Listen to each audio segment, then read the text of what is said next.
The Prime Minister is being forced to walk a diplomatic tightrope this morning with mounting pressure from the Pentagon for Anthony Albanese to reveal what role Australia would play in a conflict between China and the US over Taiwan.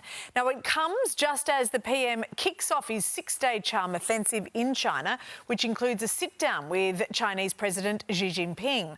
But with Taiwan now front-page news, it means that there will be one pretty big elephant in that meeting room. For more, let's bring in Professor James Lawrenson, who is the Director of the Australia-China Relations Institute at the University of Technology, Sydney. Morning to you, James. Thanks for being with us. OK, let's talk about Taiwan first. We've been hearing about this potential conflict now for years.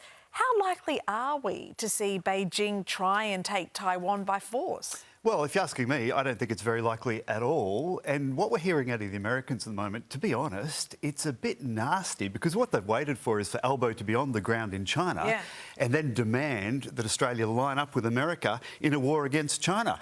And don't forget, Mon, this is a war that America hasn't even committed to. Yeah, this is a hypothetical on a hypothetical, right? Right. OK, if we're talking in hypotheticals, what would a conflict over Taiwan look like for our region?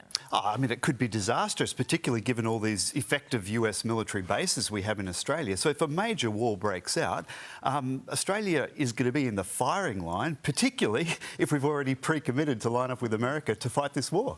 OK, knowing China like you do and these diplomatic meetings, we're hearing that the hard questions, the hard topics are going to be discussed behind closed doors.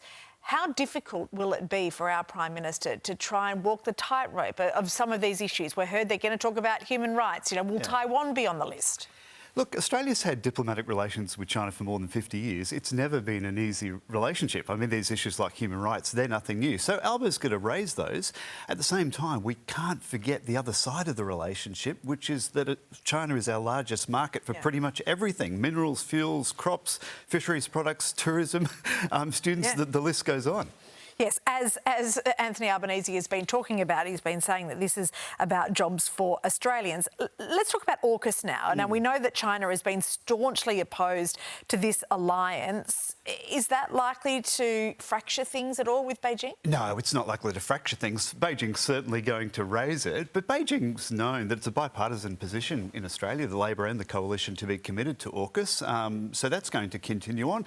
Beijing will have a grumble, but that's OK. Yeah. They grumble about a lot of things, and frankly, we have a few grumbles about China as well. It's interesting to see China position itself as the predictable friend here, the reliable friend on the backdrop of the chaos in the US, which is very different to how our relationship has been with China over previous years. Yeah, and what makes it more remarkable is that there's actually some truth to it, right? So I don't want to dismiss the fact that China did try and weaponise trade against Australia back in 2020, but in April, it was America that walked away from its free trade agreement with China. Yes. I mean, Australia would love to sell more to America, but first of all, they don't really want the stuff that we sell. And second of all, they've now jacked up tariffs to 10%, which is 10 times the level that China puts on our exports. So that's the world we're in at the moment. Yeah, OK.